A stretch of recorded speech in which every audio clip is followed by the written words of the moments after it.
سلسلہ عظیمیہ کیا ہے؟ سلسلہ عظیمیہ ایک طریقت کا ایک سلسلہ ہے اور تاریخ ہے تقریباً 1300 سال پرانی ہے۔ آپ لوگوں نے ایک نئی ٹیکنالوجی متعارف کرائی جسے غالباً رنگوں اور روشنی سے علاج۔ پاکستان میں کلر تھراپی یا رنگ روشنی سے علاج یہ میرے والد نے سلسلہ عظیمیہ کے مرشد حضرت خواجہ شمس الدین عظیمی صاحب نے متعارف کرایا۔ پھر انہوں نے ایک کتاب لکھی، اس کتاب کا نام ہے رنگ اور روشنی سے علاج، اور بہت بڑی تعداد میں لوگوں کو بہت زیادہ فائدہ ہوا اس سے۔ مراقبہ ہال کے اندر مختلف نشستیں ہوتی ہیں جس میں لوگ اپنی روحانی کیفیات اور واردات کا ذکر کرتے ہیں، اور جب لوگ ان کو پڑھتے ہیں تو بعض لوگ اس پہ یقین کرتے ہیں، بعض لوگ اس کو کہتے ہیں کہ یہ سب خیالی باتیں ہیں۔ خیالیت طرح ہو سکتی ہے، بالکل ہو سکتی ہے، کوئی اسٹینڈرڈز یا رولز نہیں ہے کہ جس کے تحت ہم کہیں کہ ہر آدمی اس کو جج کر سکتا ہے، لیکن ایسی باتیں بیان نہیں کرنی چاہیے۔ جس کو ہم خانقاہی نظام کہتے ہیں یا جس کو ہم اولیاء اللہ کی مزارات کہتے ہیں، وہاں سے بھی لوگوں کی ایک بڑی وابستگی ہوتی ہے، مگر بعض لوگ اس پہ اعتراضات بھی کرتے ہیں کہ مزارات پہ جانا شرک ہے۔ زیارت قبر کو تو منع نہیں ہے، قبر پہ جائیں اور وہاں ان کے ایصال ثواب کے لیے دعا مانگیں اللہ تعالیٰ سے۔ اس میں سلسلہ عظیمیہ بالکل کلیئر ہے۔ پیری مریدی کی کیا ضرورت ہے؟ پیری مریدی کا مطلب ہے استاد شاگرد۔ استاد شاگرد، ایک استاد ہے، اس کے بہت سارے شاگرد ہیں، وہ شاگرد اپنے آپ کو مرید کہہ رہے ہیں۔ یعنی کہ پھر اس کا مطلب ہم یہ سمجھیں کہ جس طرح ایک مرد پیر ہوتا ہے، عورت بھی پیر ہو سکتی ہے، اس کے بھی مرید ہو سکتے ہیں کیا؟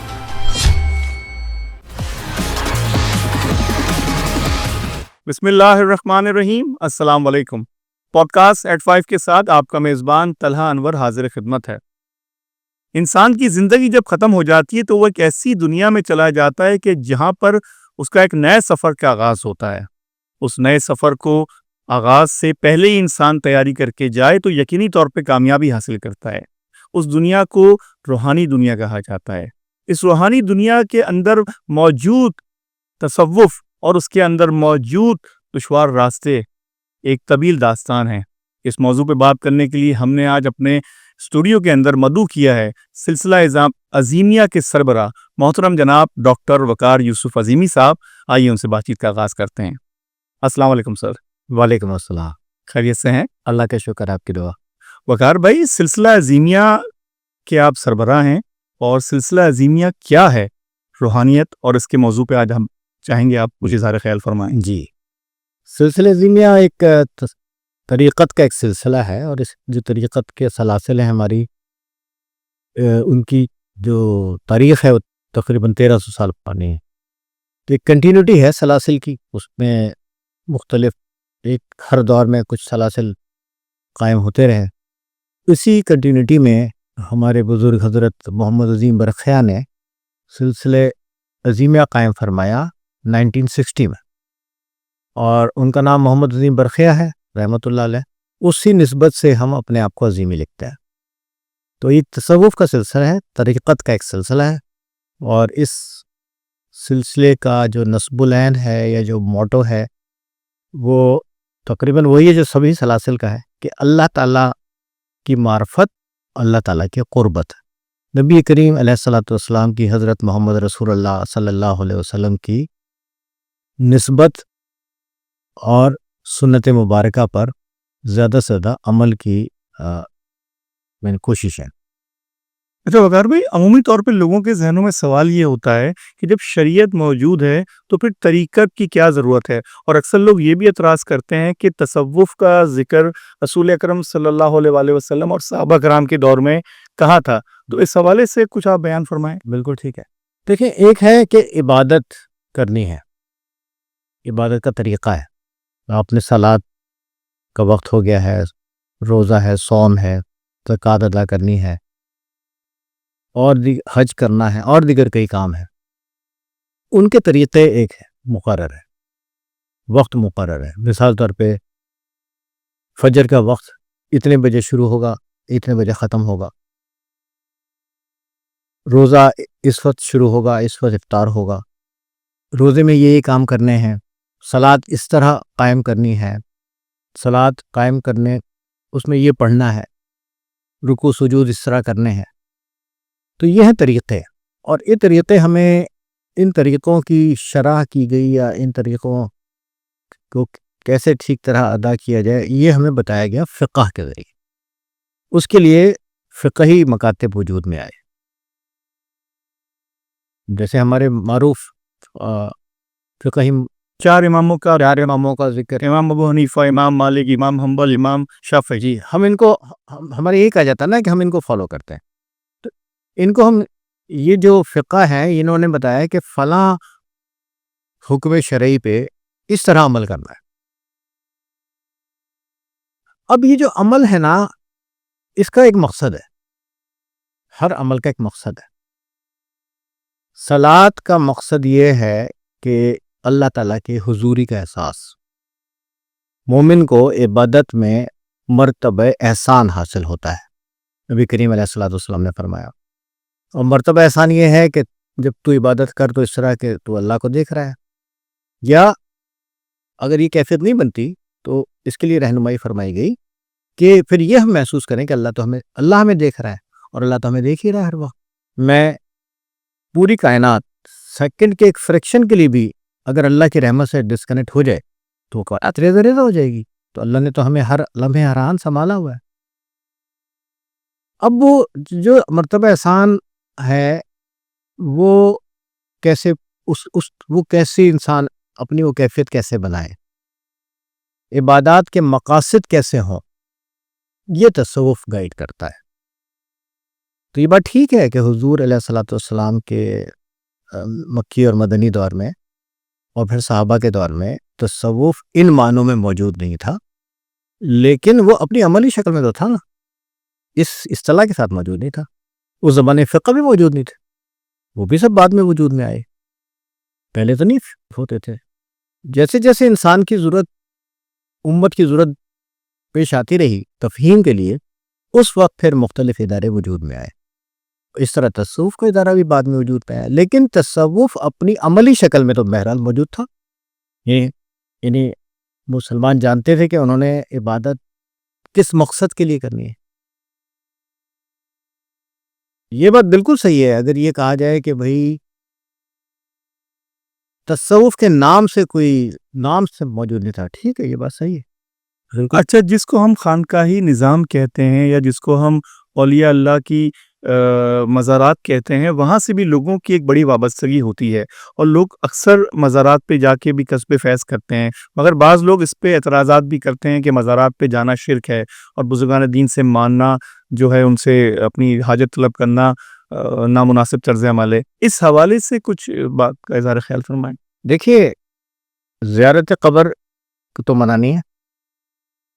آپ قبر پہ جائیں اور وہاں ان کے ایصال ثواب کے لیے دعا مانگیں اللہ تعالیٰ سے، قرآن پڑھ کے بخشیں، اللہ کے اسما پڑھیں، درود شریف پڑھیں، ان کو ایصال ثواب کے لیے آپ فاتحہ کیجیے، ان کی درجات کی بلندی کے لیے دعا کیجیے.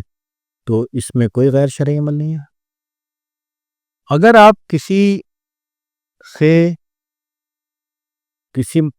قبر سے بھی، کیا بلکہ کسی زندہ سے بھی، وہ بھی اگر آپ اس طرح سے اپنا حاجت روا سمجھتے ہیں یا اس طرح سے وہ کوئی فیلنگ آتی ہے جو کہ جس کی ہمارے دین نے اجازت نہیں دی، تو وہ ہر جگہ غلط ہے.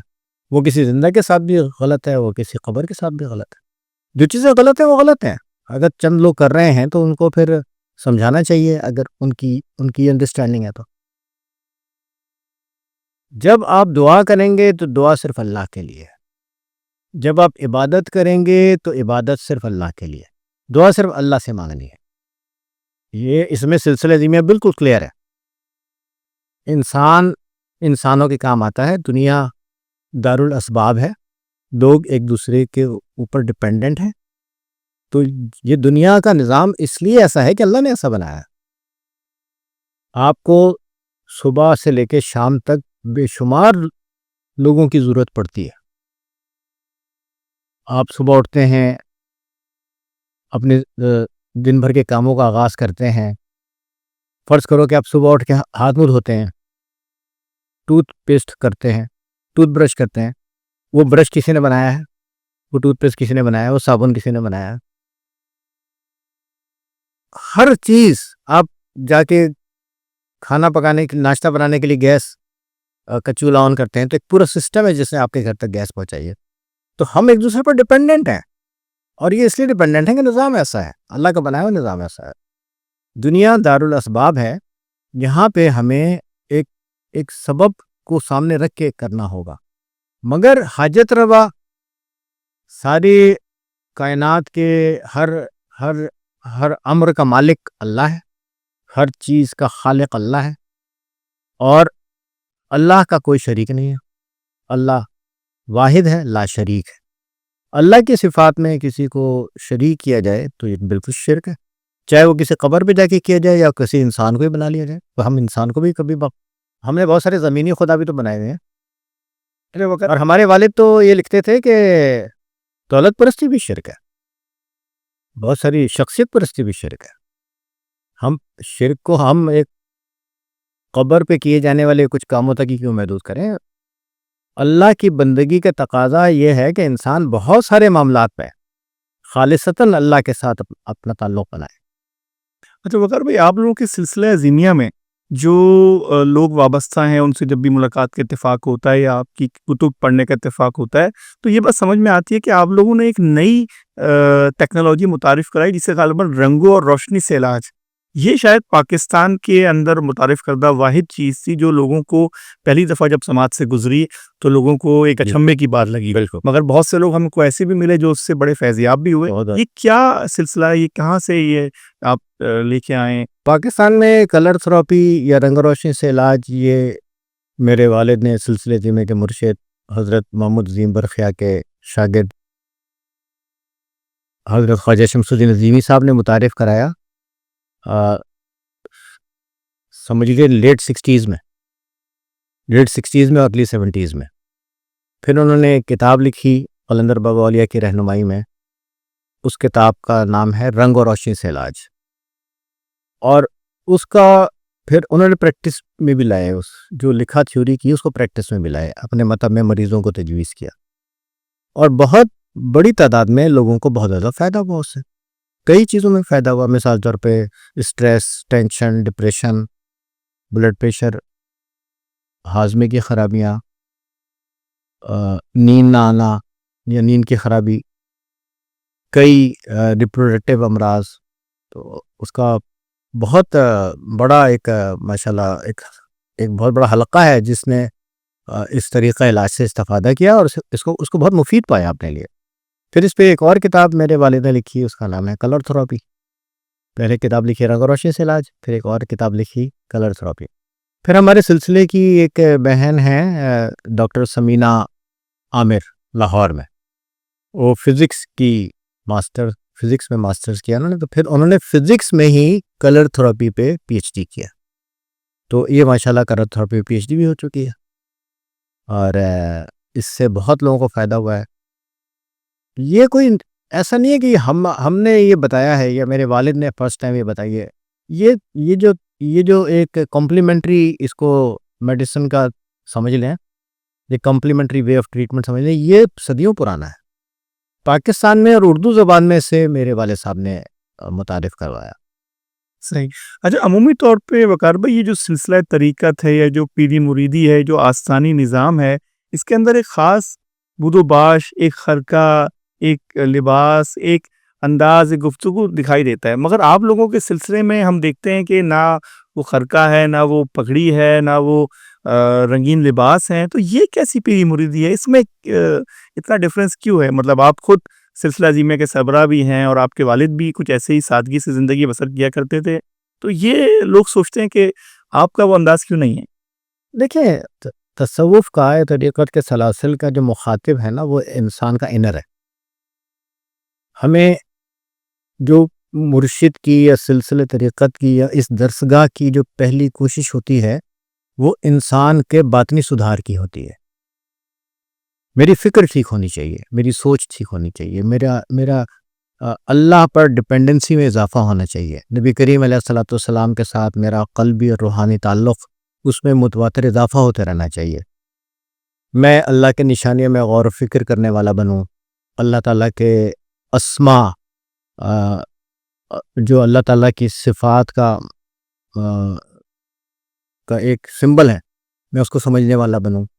اس کے لیے کسی ظاہری وضاحت کی ضرورت نہیں ہے، یہ تو ایک علم حاصل کرنے کی ایک خواہش ہے، علم حاصل کرنے کی جستجو ہے، اور یہ ہماری دعوت سب کے لیے ہے. ہماری سلسلے زیمیہ میں ہماری دعوت ہم تو سب کو ویلکم کرتے ہیں، ہر مکتب فکر کو، ہر مذہب و ملت کے لوگوں کو. تو کوئی غیر مسلم بھی تشریف لائے ہمارے ویلکم. تو اس میں ہمارے سمجھ میں یہ ہمارے لیے اس کی اہمیت نہیں ہے کہ آپ کوئی خاص ایک آپ کا گیٹ اپ ہونا چاہیے. اچھا، اکثر جو نہ قلندر بابا اولیاء نے کبھی ایسا کوئی طرز عمل اختیار فرمایا، نہ میرے والد نے ایسا کوئی طرز عمل اختیار فرمایا. تو ظاہر ہے ہمارا ذہن تو اسی طرح بنا ہوا ہے اپنے والد سے اور اپنے بابا صاحب سے، ان کی تربیت سے. اچھا، آپ کیا ایک سلسلہ ہے جس کو اکثر مراقبہ ہال کے ناموں سے کہا جاتا ہے، وہ پاکستان میں بھی غالباً کراچی میں سرجانی ٹاؤن میں قائم ہے، مرکزی اور مراقبہ. کافی سالوں سے وہاں سے لوگ فیضیاب ہو رہے ہیں، اور میرے خیال میں مختلف شہروں اور مختلف ممالک میں بھی سلسلہ ہے. یہ مراقبہ کیا ہے؟ مراقبہ ہال کیوں بنے، اور اس کے پلیٹ فارم سے آپ لوگ کیا خدمات سر انجام دے رہے ہیں؟ میرے والد خواجہ شمس الدین نظیمی صاحب نے قلندر بابا اولیاء کے وصال کے بعد جب سلسلے زیمیہ کی ذمہ داریاں سنبھالی، تو بابا صاحب کی زندگی میں ہی ہمارے نازم آباد میں جو ہمارا گھر ہے 1D17، جو بڑا معروف ایک ایڈریس ہے، تو وہاں پہ ایک اجتماع ہوتا تھا، وہاں مراقبہ ہوا کرتا تھا ویکلی. پھر وہ سلسلہ اس میں تھوڑا سا گیپ آ گیا، تو بابا صاحب کے وصال کے بعد میرے والد نے اسے دوبارہ شروع کیا، اور پھر لوگ سلسلے میں شامل ہونا شروع ہوئے. اس میں دوسرے شہروں کے لوگ بھی آئے. تو اب یہ ضرورت محسوس ہوئی کہ سلسلے زیمیہ کے کراچی میں باقاعدہ اور دوسرے شہروں میں باقاعدہ مراکز ہونے چاہیے. تو میرے والد محترم خواجہ شمس الدین نظیمی رحمۃ اللہ علیہ نے مراکز قائم کیے. ان مراکز کا نام ہم نے رکھا مراقبہ ہال. والد صاحب نے میرے رکھا مراقبہ ہال. تو مراقبہ ہال جو ہے، یہ سمجھے کہ سلسلے زیمیہ کے سینٹر ہیں، سلسلے زیمیہ کے مراکز ہیں. یہاں پہ ویکلی مراقبے کا اہتمام ہوتا ہے. اس شہر کے جو ہمارے عظیمی بھائی ہیں، بہن بھائی ہیں، یا دیگر افراد بھی اگر اس میں آنا چاہیں، ہماری تعلیمات کا نظام ہوتا ہے. ہمارا جو ایک چھوٹا سا ایک اپنی برادری ہے کہہ لو، اس کا ایک رابطے کا ذریعہ ہے. تو وہ ہمارا ایک طرح سے ایک کمیونٹی سینٹر بھی ہے، ہمارے مراقبے کی جگہ بھی ہے. وہاں پہ جب سب موجود ہوتے ہیں، جب نماز کا وقت ہوتا ہے تو سب مل کے باجماعت نماز ادا کرتے ہیں. کبھی ہم کچھ جیسے رمضان میں ہم شب بیداری کے پروگرام کر لیتے ہیں. یہ سمجھیں کہ سلسلے عظیمیہ کے مراکز کا نام میرے والد نے مراقبہ ہال رکھا ہے. آپ لوگوں کا ایک نیٹ ورک لائبریریز کا بھی شہر میں دیکھنے میں آتا ہے اس دور میں، جب کہ ہر چیز ڈیجیٹلائز ہو چکی ہے اور ہر بندہ موبائل ایپ کے تھرو اپنا کام کر رہا ہوتا ہے. آپ نے لائبریریز متعارف کرا دی، وہ بھی فری آف کاسٹ. یہ کیا سلسلہ ہے؟ اس میں کیا ہوتا ہے؟ یہ لائبریریز میرے والد خواجہ شمس الدین نظیمی رحمۃ اللہ علیہ نے سمجھیں کہ یہ ایٹیز میں شروع کروائی تھی انہوں نے، اور انہوں نے کہا دارالمطالعہ بنائے جائیں. چونکہ ہمارے ہاں یہ بڑا ایک بات ہے کہ ہم کتاب نہیں پڑھتے، ہمارا ذوق مطالعہ بھی سب کو معلوم ہے، اور ہماری عادت مطالعہ کا بھی سب کو پتہ ہے. تو انہوں نے کہا کہ جی لوگوں کو فیسیلیٹیٹ کیا جائے، ان کو کتابیں دی جائیں، اور ان کے گھر کے پاس کوئی ایسی چھوٹے چھوٹے مراکز بنائے جائیں. تو سلسلے زیمیہ کے ہمارے جو ساتھی تھے، انہوں نے بہت زیادہ اصرار کیا، اور کئی لوگوں نے اپنی جگہ آفر کی، کئی لوگوں نے رینٹ پہ لے کے شاپ لی یا کوئی اور جگہ لی، اور ایک بڑا نیٹ ورک بنا عظیمیہ روحانی لائبریریز کے نام سے. ابھی بھی قائم ہوتا ہے؟ ابھی بھی ہے جی، ابھی بھی ہے. تو لیکن ظاہر ہے کہ اب وہ لوگ ڈیجیٹل کی طرف چلے گئے، تو اس طرح سے کتاب بھی نہیں، پہلے ہی کم تھی ہمارے ہاں، تو اب اور بھی کم ہو گئی.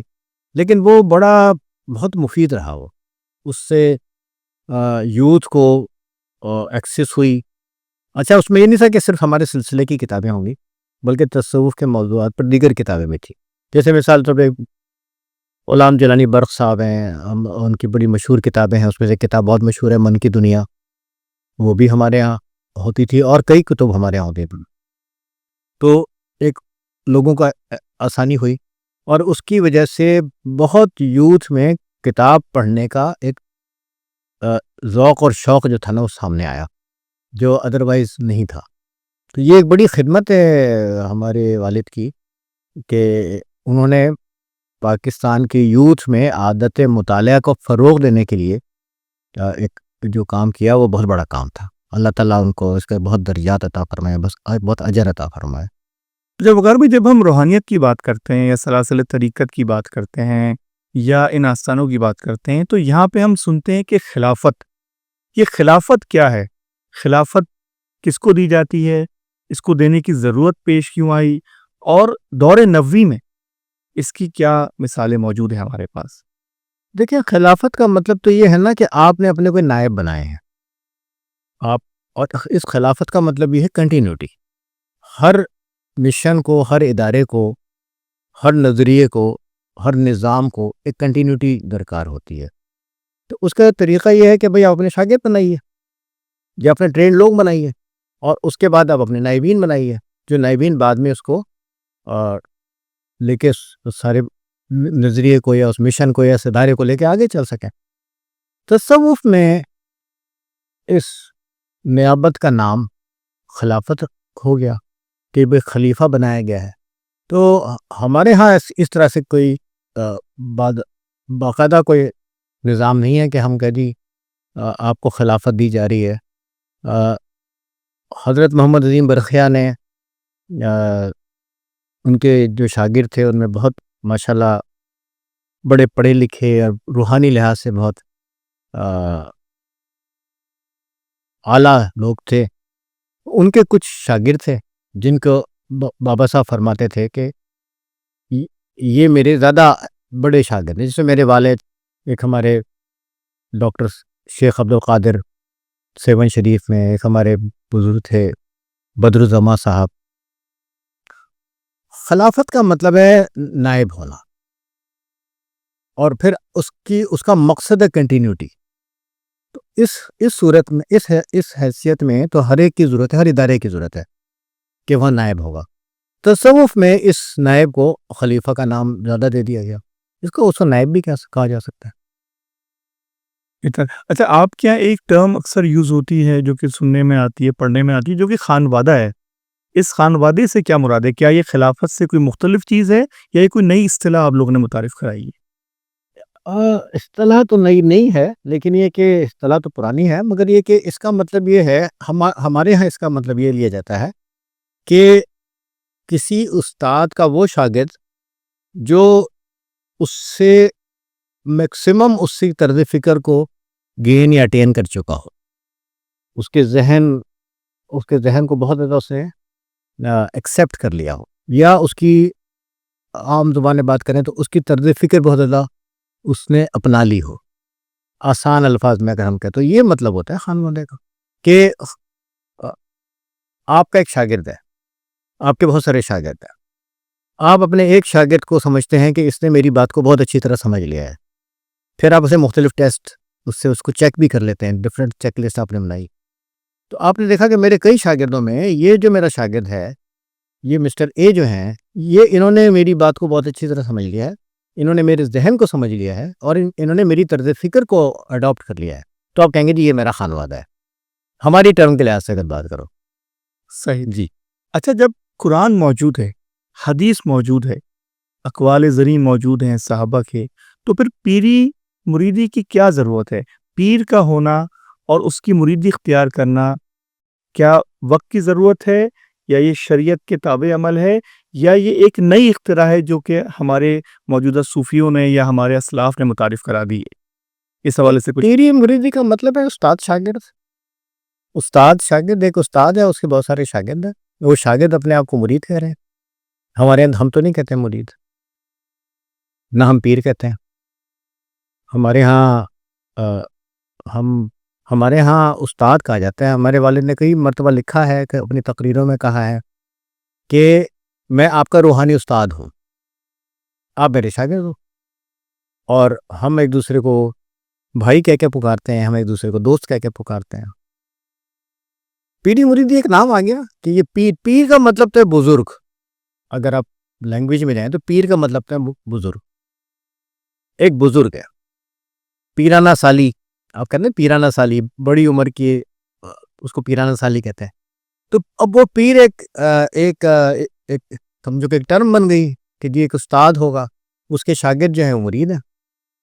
لیکن ہم سلسلہ زیمیہ میں اس معنی میں ہمارے ہاں کوئی یہ عام اس میں نہیں آتا پیری مریدی، لیکن پیری مریدی کا مقصد ہے استاد شاگرد. استاد شاگرد کا جو ادارہ ہے یہ ہمیشہ قائم رہے گا، اس کی ہمیشہ ضرورت رہے گی. اور اس کا مطلب ہے علم کو ایک سمجھانے والا اور اس کے بہت سارے سمجھنے والے. مرید کون ہے؟ جو علم سمجھنا چاہتے ہیں. پیر کون ہے؟ جو علم کی ترسیل کر رہا ہے، علم آپ کو دے رہا ہے، وہ پیر ہے. لیکن آپ نہ کہیں اسے پیر، آپ کوئی نام رکھو، شیخ کہہ لیں، اسے استاد کہہ لیں. ہمارے سلسلے میں ہمارے والد خواجہ شمس الدین نظیمی صاحب نے تو زیادہ تر اس کے لیے روحانی استاد کی ٹرم استعمال کی ہے. اچھا وقار بھائی، آپ لوگوں کے اتنے فالوورز ہیں تو کچھ ناقدین بھی ہیں، اس میں سے بعض ناقدین آپ پہ اعتراض کرتے ہیں کہ آپ لوگوں کی اکثر مجالس مخلوط ہوتی ہیں، وہاں پہ خواتین بھی ہوتی ہیں، خواتین مختلف ذمہ داریاں بھی سر انجام دے رہی ہوتی ہیں اور محفلوں میں بھی شریک ہوتی ہیں. ان کا یہ اعتراض، ان کا یہ نقطہ نظر ہے کہ جب اسلام میں پردہ ضروری ہے اور پردے کی شریعت کی پاسداری لازم ہے ایک عورت پہ، تو اس کے باوجود خواتین کا ایسے کنٹریبیوٹ کرنا ایک غلط طرز عمل ہے. آپ اس حوالے سے کچھ کامنٹ کرنا چاہیں گے؟ دیکھیں، خواتین ہمارے معاشرے کا حصہ ہیں، لازمی حصہ ہیں، اور خواتین میں بہت ساری ذمہ داریاں ہیں. سب سے بڑی ذمہ داری ماں کی ہے. خاتون کو اچھی بیوی، اچھی ماں، اچھی بہن، اچھی بیٹی، یہ ساری ان سے ایکسپیکٹ کیا جاتا ہے. پھر آپ کی اکنومی میں اب دیکھیں خواتین کی کتنی شمولیت ہو رہی ہے. اب کہتے ہیں کہ بھئی خواتین کی ایکٹیو شمولیت کے بغیر کوئی ملک یا کوئی معاشرہ ترقی نہیں کر سکتا. ہمارے ہاں ہم نے یہ کہا ہے کہ خواتین کی تعلیم کے حصول میں حوصلہ افزائی کی جائے، ان کو تعلیم کے مواقع دیے جائیں. اگر وہ تعلیم کے بعد کوئی پروفیشن اختیار کرنا چاہتی ہیں تو ان کو موقع دیا جائے. خاتون کی رسپیکٹ ہونی چاہیے انہیں تعلیم کا، اور اگر وہ کوئی کام کرنا چاہتی ہیں تو اس کا انہیں موقع دینا چاہیے. شادی بیاہ کے معاملات میں خاتون کی مرضی کے خلاف فیصلہ نہیں کرنا چاہیے. اور ماں بہن، بیٹی، بیوی کا ایک جو احترام ہے، تقدس ہے، اس کے ساتھ ساتھ ہر عورت کی رسپیکٹ ہونی چاہیے. ہمیں سب کو یہ تربیت دینی چاہیے، اپنے بچوں کو بھی، بڑوں کو بھی، کہ خاتون کی رسپیکٹ کی جائے، خاتون کی ایز اے خاتون رسپیکٹ کی جائے. تو ایک تو جنرل بات یہ ہے، ہم چاہتے ہیں کہ ہماری بیٹیاں، ہماری بہنیں پڑھیں، اعلیٰ تعلیم میں جائیں، اسکول ایجوکیشن میں جائیں، یونیورسٹی میں جائیں، پڑھیں. ان کو جو پڑھنا چاہتی ہیں انہیں موقع دیے جائیں. جہاں تک اس بات کا تعلق ہے کہ ہمارے اجتماعات ہوتے ہیں اس میں خواتین بھی شرکت کرتی ہیں، جی بالکل کرتی ہیں، یس. تو کوئی پابندی تو نہیں ہے کہ خاتون شرکت نہ کرے. سب نے ہی خواتین کو شمولیت کے موقع دیے ہیں. ہر ادارے میں آپ کو خواتین کی شمولیت نظر آتی ہے، تو ہمارے یہاں بھی ہے. اس میں خواتین الگ بیٹھی ہوتی ہیں، مرد الگ بیٹھے ہوتے ہیں.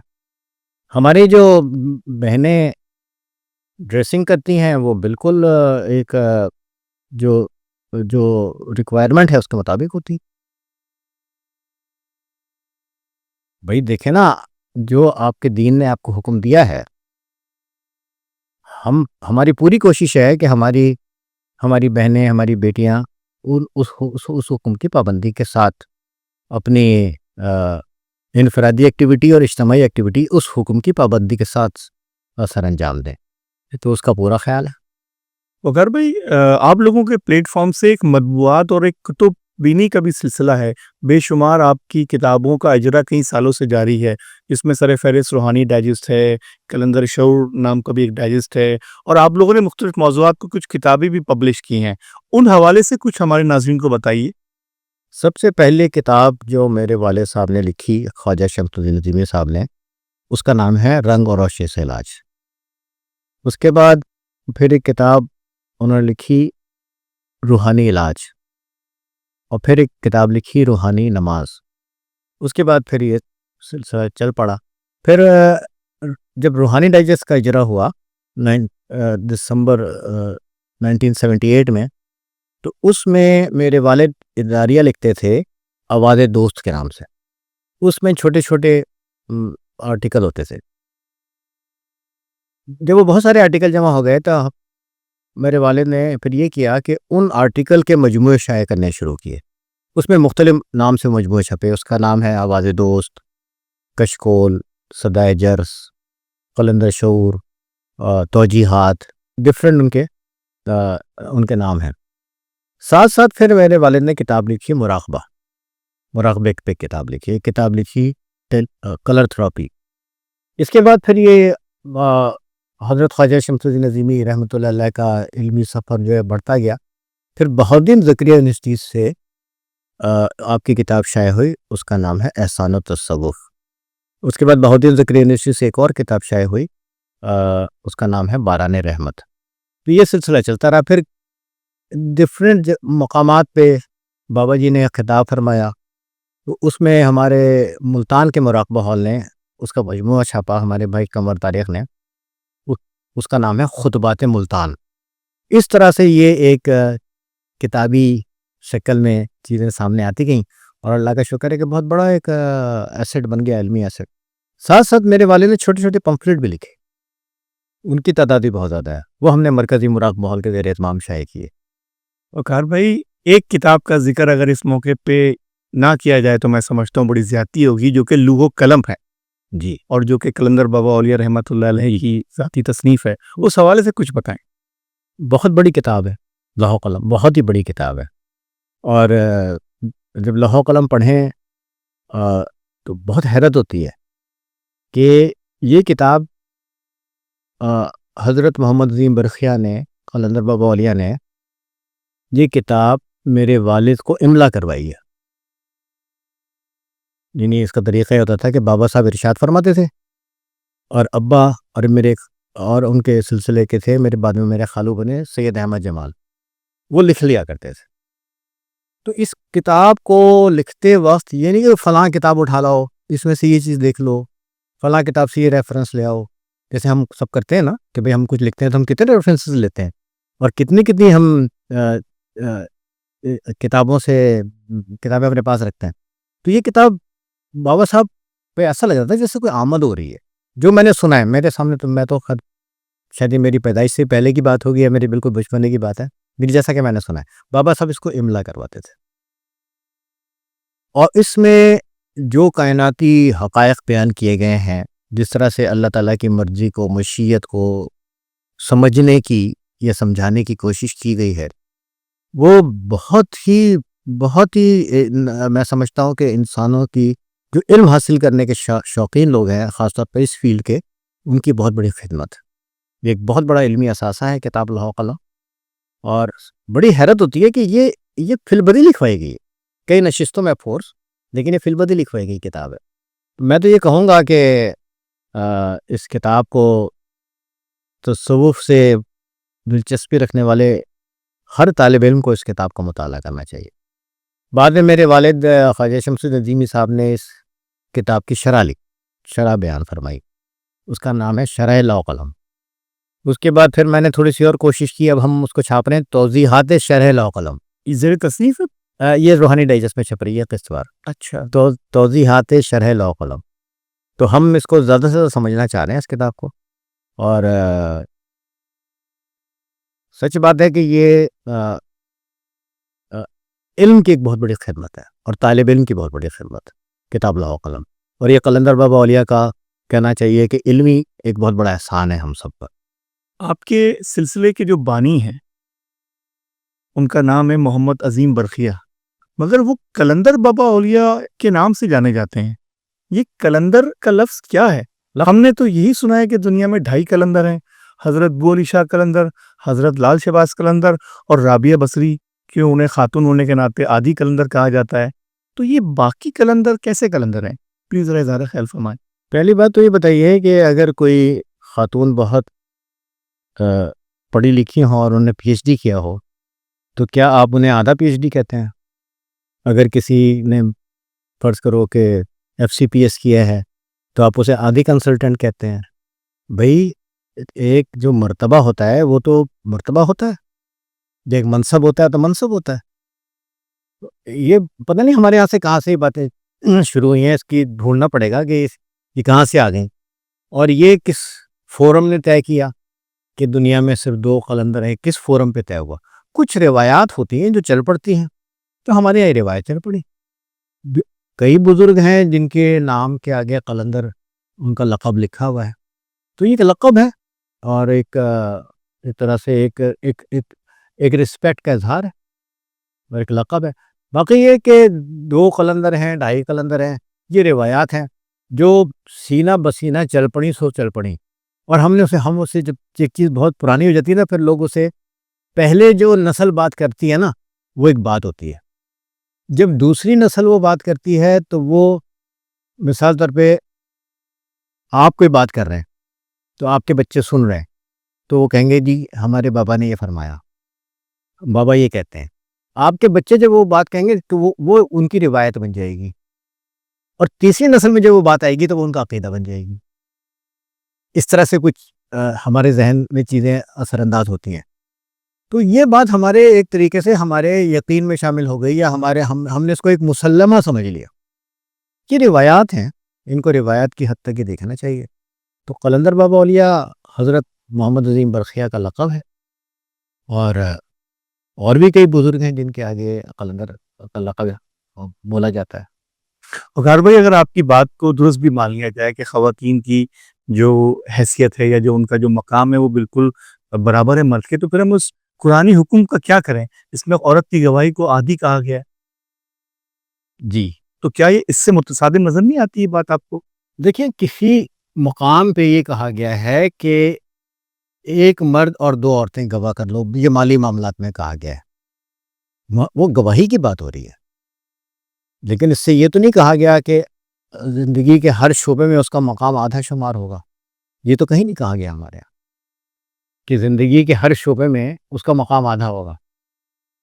یعنی کہ آپ کہنا چاہتے ہیں صرف اس مخصوص گواہی کے مومنٹ کے لیے وہ گواہی عادی جی حکم قرآنی ہے، جی تو یعنی کہ پھر اس کا مطلب ہم یہ سمجھیں کہ اس طرح ایک مرد پیر ہوتا ہے، عورت بھی پیر ہو سکتی ہے، اس کے بھی مرید ہو سکتے ہیں کیا؟ عورت پیر ہو سکتی ہے یا نہیں ہو سکتی، لیکن یہ بتائیں کہ ایک عورت پروفیسر ہو سکتی ہے کہ نہیں؟ جیسا ایک مرد پروفیسر ہے کسی بھی شعبے کا، کسی بھی سبجیکٹ کا، تو جب وہ عورت بھی اتنی کوالیفیکیشن رکھے پڑھے پروفیسر بنے گی تو ہم اسے پروفیسر مانیں گے یا نہیں مانیں گے؟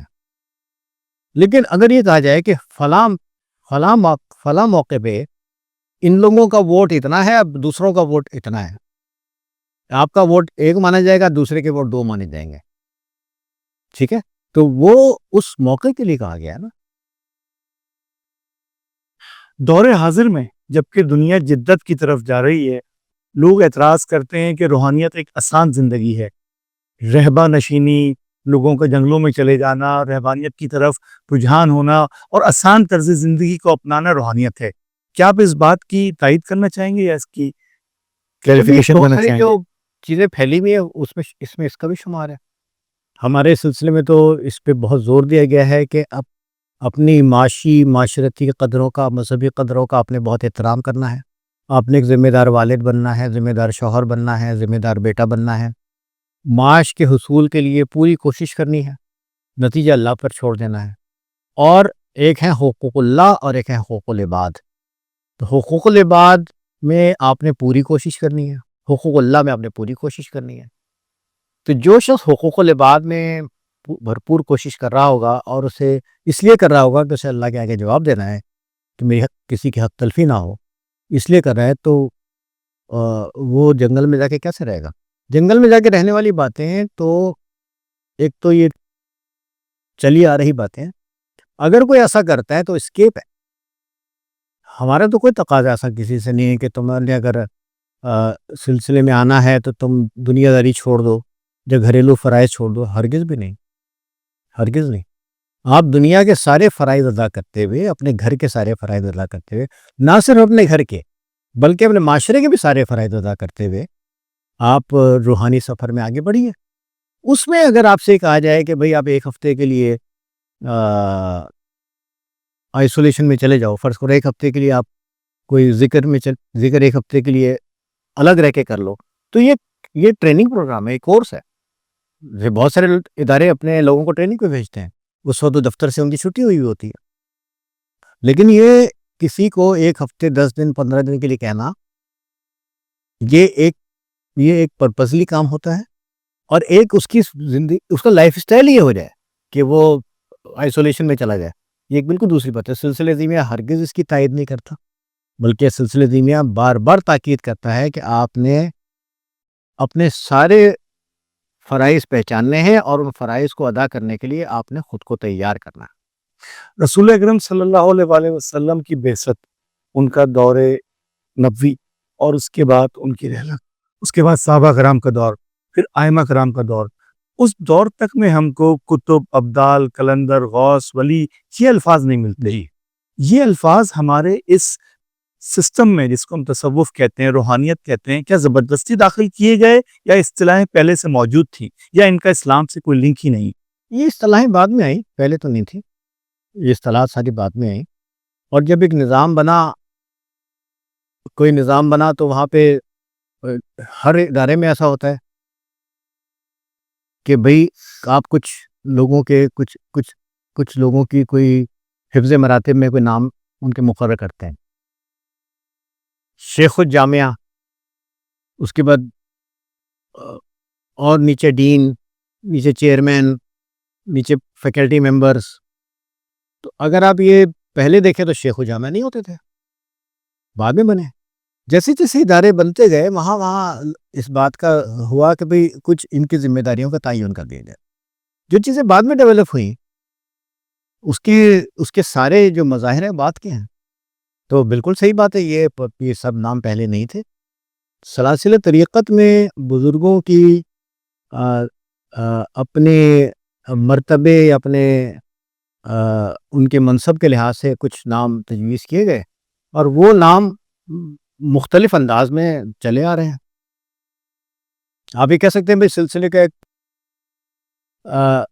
بڑا ہے، ایک بزرگ ہے، ایک بڑا عالم ہے، ایک بڑا رہنما ہے، اس کا نام، اس درجے کو جو قطب کہا جائے گا، یا اس درجے کو ابدال کہا جائے گا۔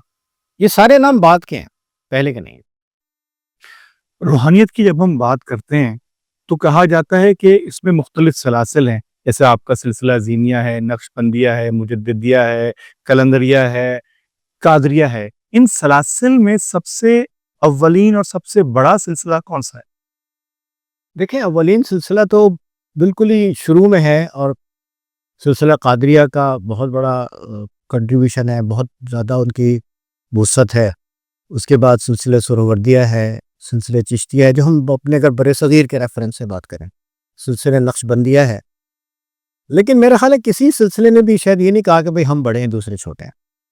سب سلاسل بنیادی طور پر اللہ کی طرف بلانے والے ادارے ہیں، اور سب کا مقصد یہ ہے کہ بھئی اصلاح ہو، تزکیہ نفس ہو، تزکیہ نفس کے ذریعے ہم اللہ کی معرفت کے سفر میں آگے بڑھیں، اور درجہ بدرجہ نفس مطمئنہ تک جائیں، ہمیں اللہ کے قربت نصیب ہو، رسول اللہ صلی اللہ علیہ وسلم کے قربت نصیب ہو۔ تو اس میں تقریباً سب سلاسل کا ایک ہی نصب العین ہے۔ تعلیمی نظام میں تھوڑا بہت فرق ہو سکتا ہے، لیکن اس تعلیمی نظام کا مقصد بھی اللہ سے قربت پانا ہے۔ تو اس میں میرا خیال ہے کسی بزرگ نے بھی یہ نہیں کہا کہ بھئی ہمارا سلسلہ بڑا ہے، اس کو بڑا مانو تو دوسرے کو چھوٹا مانو۔ ہمارے سلسلے میں تو یہ کہا جاتا ہے کہ اپنے سلسلے کو بڑا مت بتائیں دوسروں کے آگے، مطلب اس سے کوئی بحث نہ کریں۔ سب سلاسل نیک نیتی کے ساتھ اگر بات کی جائے تو سب سلاسل اللہ تک پہنچنے کا ایک ذریعہ ہے۔ وقار بھائی، آپ لوگوں کا ایک سلسلہ جو کہ روحانیت کا ہے، اس کے اندر ایک سیگمنٹ روحانی علاج کا بھی ہے، جو کہ آپ مختلف لوگوں کے ساتھ بطور خط و کتابت اور بطور بالمشافہ ملاقات بھی کرتے ہیں۔ اس حوالے سے کچھ ارشاد فرمائیں۔ روحانی علاج ایک طریقہ علاج ہے، اور آپ قرآن کی آیت ہے وَإِذَا مَرَضْتُ فَهُوَ يَشْفِينِ، کہ جب میں بیمار پڑتا ہوں تو اللہ مجھے شفا دیتا ہے۔ ہمارا یہ یقین ہے، ہمارا یہ ایمان ہے، ہمارا یہ عقیدہ ہے کہ شفا اللہ کی طرف سے ہے، شفا من جانب اللہ۔ اس کے دنیاوی اسباب بھی بنتے ہیں، اس کے روحانی اسباب بھی بنتے ہیں۔ تو جب ہم اللہ کا ذکر کرتے ہیں، قرآن کی کوئی آیت پڑھتے ہیں، درود شریف کا ہدیہ پیش کرتے ہیں، اللہ کے اسماء پڑھتے ہیں، تو ہمارے اندر اگر آپ تھوڑا سا اس کی کوئی لاجیکلی بات کریں تو ہمارے اندر ایسی انرجی بڑھنا شروع ہو جاتی ہے جو ہماری شفا یابی کے پروسیس کو سپورٹ کرتی ہے، اور ہمارا شفا یابی کا پروسیس تیز ہوتا ہے۔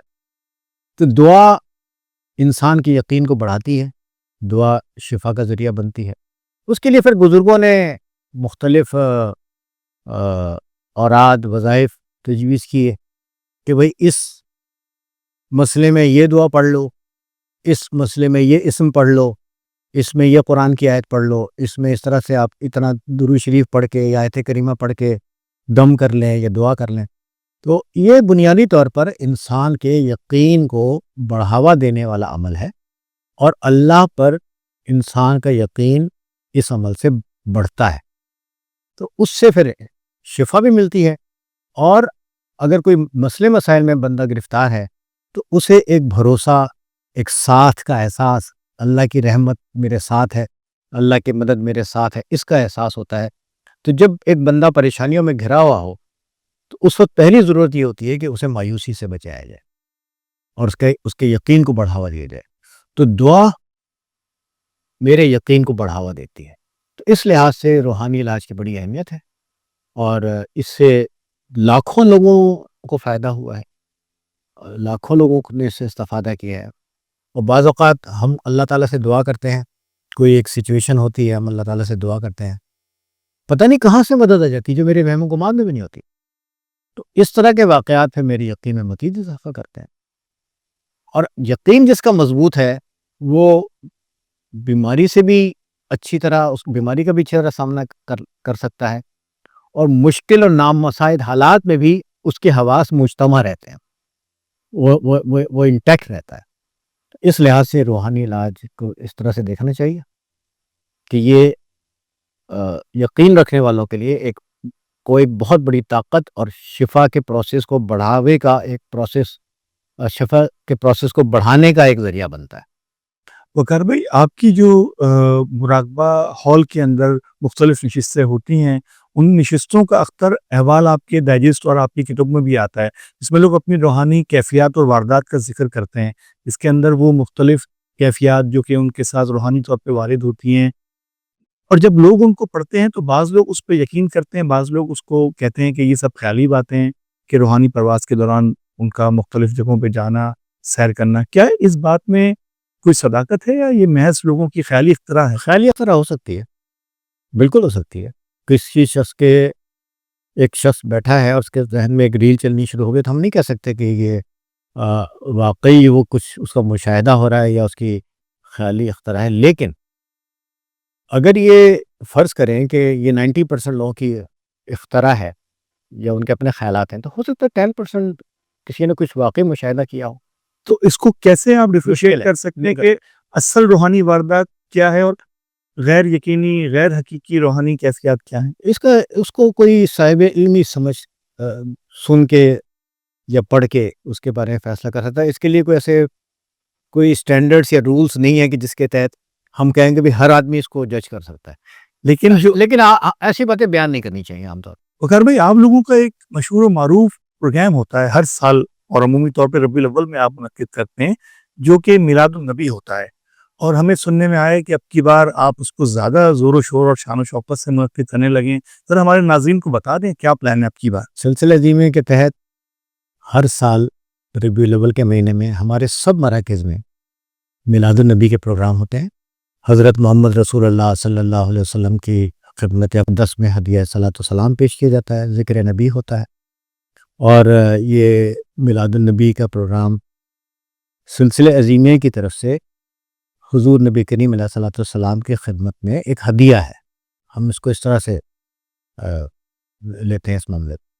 تو یہ پورے پاکستان میں، دنیا بھر میں سلسلہ عظیمہ کے اراکین ربیع الاول میں زیادہ اہتمام کرتے ہیں۔ ویسے الحمدللہ میلاد کا، ذکر نبی کا اہتمام ہمارے یہاں پورے سال ہوتا ہے، لیکن ربیع الاول میں زیادہ اہتمام ہوتا ہے۔ اس سال انشاءاللہ یہ ہم کریں گے کراچی میں، ویسے تو پورے ملک میں ہوتا ہے لیکن کراچی میں ہم کریں گے انشاءاللہ 14 سپٹمبر کو، اور اس میں ہدیہ پیش کریں گے انشاءاللہ۔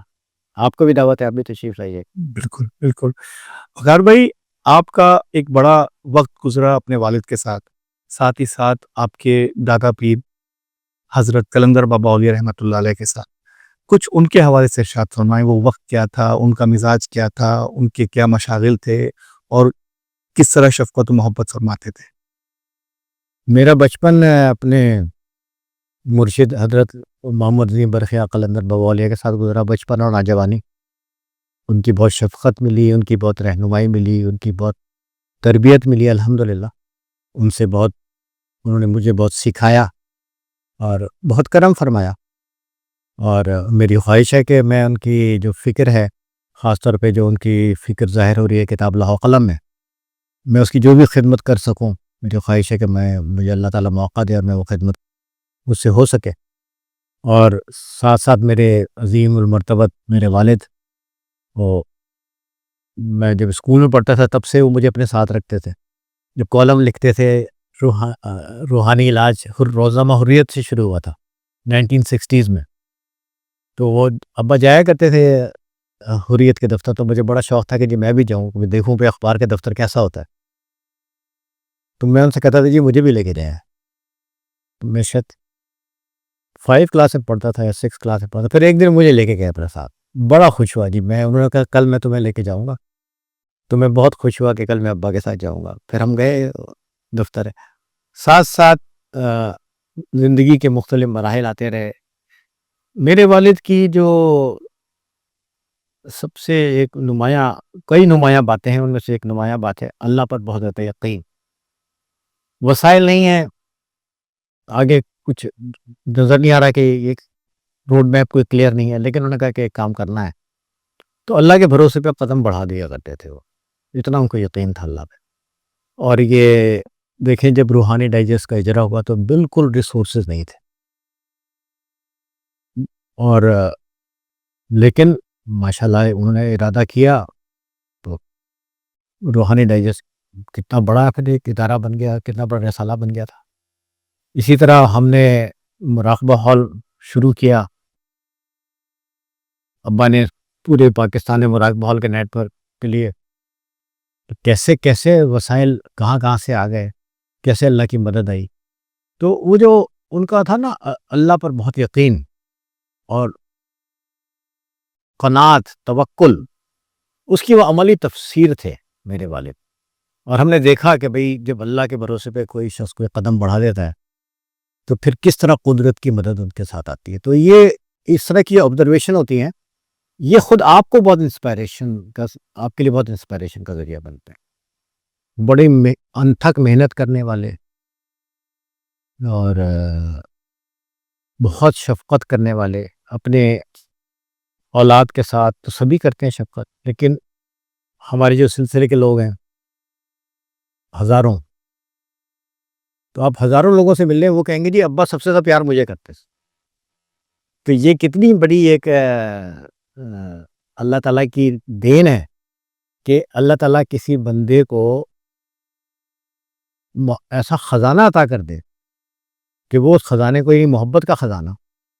تو میرے والد نے علم کا خزانہ بھی بانٹا اور میرے والد نے محبت کا خزانہ ہی بانٹا. ایک لوگوں کے دلوں میں ان کا گھر ہے، یعنی ابا جی کا جو گھر ہے ہمارے والد کا، وہ لوگوں کے دلوں میں ہے. تو یہ کتنی بڑی اللہ تعالیٰ کی مہربانی ہے، اور ہمیں سب کو اس پہ اللہ تعالیٰ کا بہت شکر ادا کرنا چاہیے. مجھ کو بحیثیت اولاد کے بھی اور بحیثیت سلسلے کے فرد کے بھی، اور سلسلے کے جو اراکین ہیں ہمارے ان کو بحیثیت رکن سلسلہ، کہ انہیں اتنی محبت کرنے والی ہستی کی سرپرستی اللہ تعالیٰ نے عطا فرمائی. بہت شکریہ وقار بھائی، ہم آپ کے بیحد شکر گزار ہیں آپ کی اس نشست کے لیے. آج اپنی مصروفیات میں سے وقت نکال کے آپ ہمارے پاس تشریف لائے. ہم چاہیں گے کہ ہم آپ سے مزید گفتگو فرمائیں اگلے پروگرام میں، اس میں مزید آپ سے باتیں اپنے ناظرین کے لیے پیش کریں. ہم اپنے تمام ناظرین کے بھی بیحد شکر گزار ہیں جو آج کی اس نشست کے ساتھ ہمارے ساتھ جڑے رہے، اور ہم اپنے تمام دیکھنے والوں سے درخواست کریں گے کہ اپنے فیڈ بیک سے ہمیں ہمارے آفیشیل یوٹیوب چینل Podcast@5 پہ ضرور مطلع کریں. اس کے ساتھ ہی اپنے میزبان طلحہ انور کو اجازت دیجیے اس درخواست کے ساتھ کہ پاکستان کی خاطر زندہ رہیں، پاکستان کی خاطر وہ سب کچھ کر جائیں جو آپ کے بس میں ہے، کیونکہ یہ ملک ہے تو ہم ہیں. اپنا اور پاکستان کا خیال رکھیں. پاکستان زندہ باد.